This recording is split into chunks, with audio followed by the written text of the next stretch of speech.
The flavor of today's video is Watermelon Warlord of the Rain Inferno variety. So, it's about to get hot up in here. Top 10 Pokemon here, bringing you the top Pokemon card auctions of the week recap. Thank you so much for tuning in as we review these auction results. I really appreciate it. Give the video a like. Don't forget to be a subscriber if you're not already. And please use my eBay affiliate link to support the channel. I appreciate it. So folks, I just want to let you know that I do reach out to a lot of these sellers to confirm whether or not these auctions were paid for. Most of them do get back to me, some of them don't, but I do try my best to make this the most authentic experience possible. So yeah. So folks, we got a great variety of modern and vintage to go through with a couple of amazing Japanese promos. You know how we do. Let's get started right now with some Celebrations. Let's see what Celebrations is up to. So if you take a look at the Celebrations Ultra Premium Collection box, we had two sell this week. Well, more than two, but these are the ones that I was watching. One sold for $335, while the other one sold for $355. So the value of this box continues to climb week after week. Slowly but surely. And I also wanted to mention this Venusaur, Charizard, and Blastoise from the Celebration Classic Collection. All three PSA 10s sold for an even $500 this week. Here we're going to go over a bunch of the major hits from various Sword and Shield sets.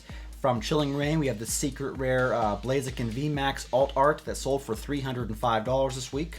The Sylveon VMAX from Evolving Skies sold for $276. And the Umbreon VMAX, which very well might be recession-proof, sold this week once again for about $680. And then we saw a Rayquaza VMAX also from the set sell for $475. Couple of very notable auctions from Fusion Strike. Here is a Mew V alternate art that sold for $227. The Espeon VMAX sold this week for $309. The Gengar VMAX, this is not the alt art, but this one here sold as a PSA 10 for $143.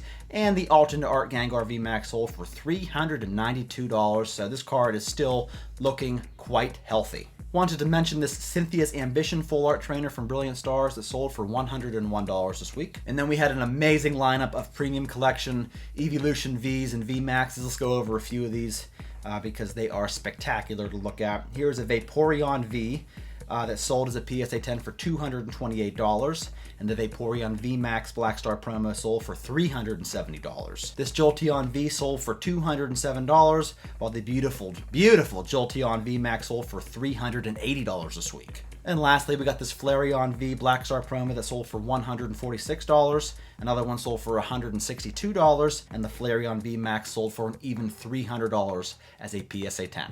Couple of interesting modern Pikachu cards. Here is the McDonald's Collection Pikachu Holo in PSA 10 that sold for $116. Another copy sold for $123. And then the famous Special Delivery Pikachu, also in a Gem Mint 10, sold this week for $522. We also saw a BGS 10 Pristine Mewtwo GX from Hidden Fates that sold for $202.50. And then we saw a couple of regular Gengar EX cards from Phantom Forces. Not a card I see come through in auction very often.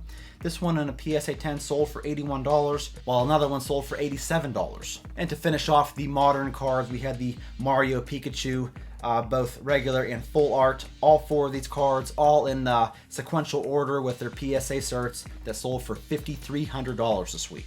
We had quite a few of these sealed XY booster boxes come by. Let's go over a few of them. Here is a sealed XY Fates Collide box that sold for $294. A Steam Siege booster box sold this week for $274. The Roaring Skies box sold for $365, while the Breakpoint booster box sold for an even $400. XY Primal Clash booster box sold for $354, and the XY Flashfire booster box sold for $2,230. Just a couple of the Sun and Moon era booster boxes. Here is a Burning Shadows box that sold for $330, and I was quite surprised. I thought this box would have increased in value a little bit more than this. It's a 5-year-old box. $330 seemed kind of lackluster considering you get the coveted Rainbow Rare Charizard GX in this box. And then we saw another Team Up booster box sell this week for an even $900. Tell you what, folks, this box coming up on $1,000. You wait and see. All right, on to the vintage portion of our video. I apologize in advance because some of these cards are going to be kind of scattered. I really didn't know how to group them, so they're going to be from various vintage sets, so bear with me. The Rockets Entei EX and PSA 10 sold this week for $1,025. We had a Ho-Oh EX from EX Unseen Forces sell as a PSA 10 for $1,072 US. Not the biggest fan of the illustration of this bird, but the sparkling border is always a welcomed addition.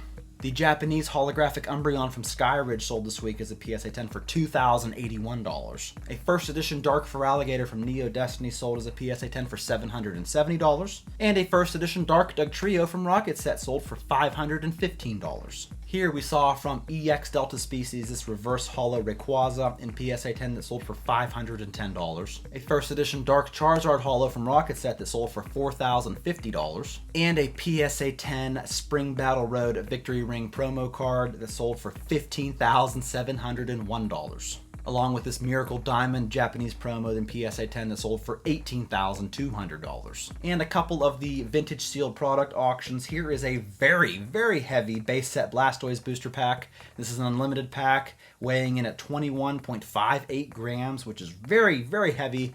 And it's not even like a long crimp pack like the ones that hang on the hooks. This one sold for $860. So if this pack doesn't have a holo in it, I don't know what would. On Heritage Auctions, we saw an unlimited Jungle Booster box that sold for $5,280. And we also saw an unlimited base set booster box sell for $11,400. On to the PWCC auction recap.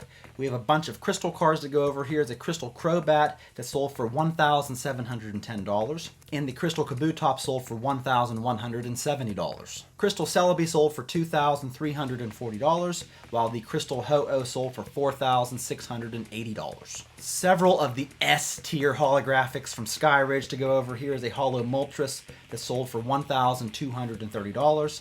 The holographic Articuno sold for $1,200. The Alakazam sold for $1,140. The Vaporeon sold for $1,500. And this beautiful Gyarados sold for $2,520 this week. From Call of Legends, we saw an Umbreon holo that sold for $3,600. And then we saw a Rockets Hitmonchan EX sell for $1,770. And then here we had a Charizard holo from Stormfront set that sold for $8,100. Here's a first edition holo Clefable from Jungle set that sold for $1,950. And this first edition Dark Raichu holo from Rocket set sold for $2,130. A PSA 8 copy of the first edition base set Charizard came by, and it sold for $10,500. And then we had a lineup of very expensive Japanese cards. Here is a BGS 10 Black Label full art Pikachu card that sold for $1,950. This full art Japanese 15th anniversary Pikachu promo card sold for $1,560. The Mimikyu Scream promo in PSA 10 sold for $3,240, which this card continues to be by far the most valuable of the Scream promos. And the Shining Mew holo, always hitting big numbers, this week sold for $4,560. We had an Illusion Zoroark promo. This is the Koro winner in Gem Mint 10 that sold for $5,160. And the Japanese Top Sun Blueback Charizard in PSA 9 sold this week for $10,500. And the auction of the week, I'm going to give to the Charizard VMAX from Shining Fates. This week we had one sell as a PSA 10 for $300. And then we had a BGS 10 Black Label copy of this card sell for $7,652. Only in Pokemon does it seem you have the potential to pull a $76,000 card out of a product worth $45. It's crazy. Thank you so much for watching. You know the drill. Leave me your feedback in the comments below. I look forward to hearing from you. And that's all I got for you folks. Thanks for tuning in. I'll see you in my next one.